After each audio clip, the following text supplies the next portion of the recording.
Once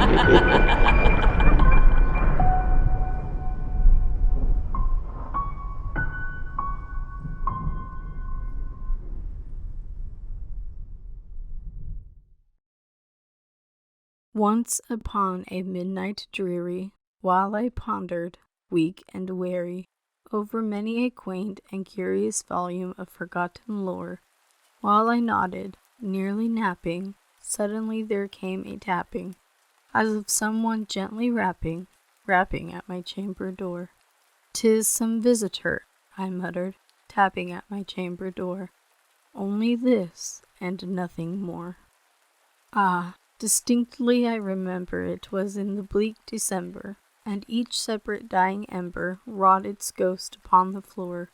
Eagerly I wished the morrow, vainly I had sought to borrow from my book's decrease of sorrow, sorrow for the lost Lenore, for the rare and radiant maiden whom the angels name Lenore, nameless here for evermore.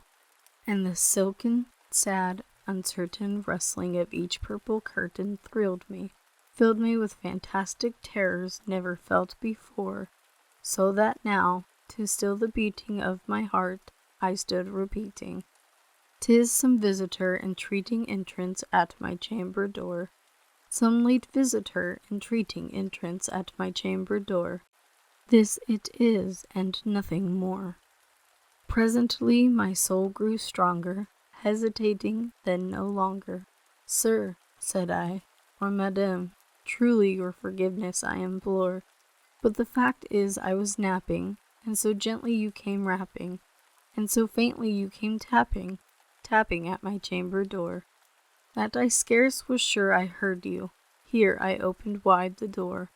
Darkness there, and nothing more." Deep into that darkness peering, long I stood there wondering, fearing, doubting, dreaming dreams no mortal ever dared to dream before.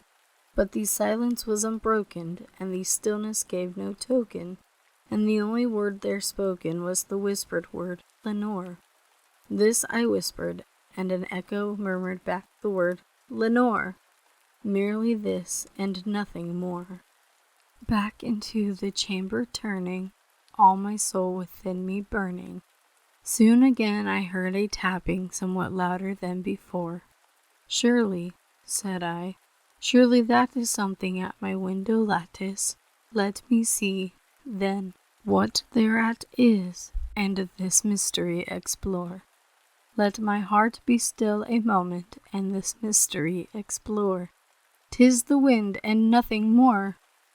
Open here I flung the shutter, when, with many a flirt and flutter, in there stepped a stately raven of the saintly days of yore. Not the least obeisance made he, not a minute stopped or stayed he, but, with mien of lord or lady, perched above my chamber door, perched upon a bust of Pallas just above my chamber door, perched and sat, and nothing more. Then this ebony bird beguiling my sad fancy into smiling, by the grave and stern decorum of the countenance it wore.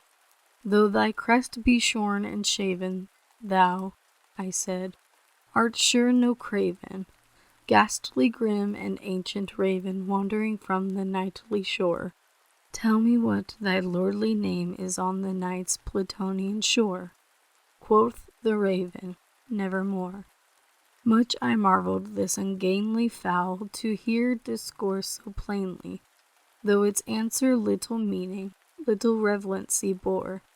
For we cannot help agreeing that no living human being ever yet was blessed with seeing bird above his chamber door, bird or beast upon the sculptured bust above his chamber door, with such name as Nevermore.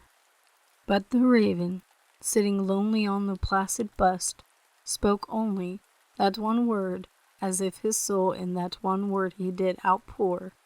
Nothing further than he uttered, not a feather than he fluttered, till I scarcely more than muttered, "Other friends have flown before. On the morrow he will leave me, as my hopes have flown before." Then the bird said, "Nevermore." Startled at the stillness broken by reply so aptly spoken. Doubtless, said I, what it utters is its only stock and store, caught from some unhappy master whom unmerciful disaster followed fast and followed faster till his songs one burden bore, till the dirges of his hope that melancholy burden bore, of never, nevermore. But the raven still beguiling all my fancy into smiling, straight I wheeled a cushioned seat in front of bird and bust and door. Then upon the velvet sinking, I betook myself to linking fancy unto fancy, thinking what this ominous bird of yore, what this grim, ungainly, ghastly, gaunt, and ominous bird of yore, meant in croaking nevermore. This I sat engaged in guessing, but no syllable expressing, to the fowl whose fiery eyes now burned into my bosom's core. This and more I sat divining, with my head at ease reclining, on the cushion's velvet lining that the lamplight gloated o'er, but whose velvet violet lining with that lamp-lighted gloating o'er she shall press, ah, nevermore! Then methought the air grew denser, perfumed from an unseen censer, swung by seraph whose footfalls tinkled on the tufted floor. Wretch, I cried, thy God hath lent thee, by these angels he hath sent thee, respite and nepenthe, from thy memories of Lenore. Quaff, oh quaff this kind nepenthe, and forget this lost Lenore. Quoth the raven, nevermore. Prophet, said I, thing of evil, prophet still, if bird or devil, whether tempter sent, or whether tempest tossed thee here ashore, desolate yet all undaunted, on this desert land enchanted, on this home by horror haunted, tell me truly, I implore, is there balm in Gilead? Tell me, I implore. Quoth the raven, nevermore. Prophet, said I, thing of evil, prophet still, if bird or devil, by that heaven that bends above us, by that God we both adore, tell this soul with sorrow laden if, within the distant Eden, it shall clasp a sainted maiden whom the angels named Lenore, clasp a rare and radiant maiden whom the angels named Lenore. Quoth the raven, nevermore. Be that word our sign in parting, bird or fiend, I shrieked, upstarting. Get thee back into the tempest and the night's Plutonian shore. Leave no black plume as a token of that lie thy soul hath spoken. Leave my loneliness unbroken. Quit that bust above my door. Take thy beak from out my heart, and take thy form from off my door. Quoth the raven, nevermore.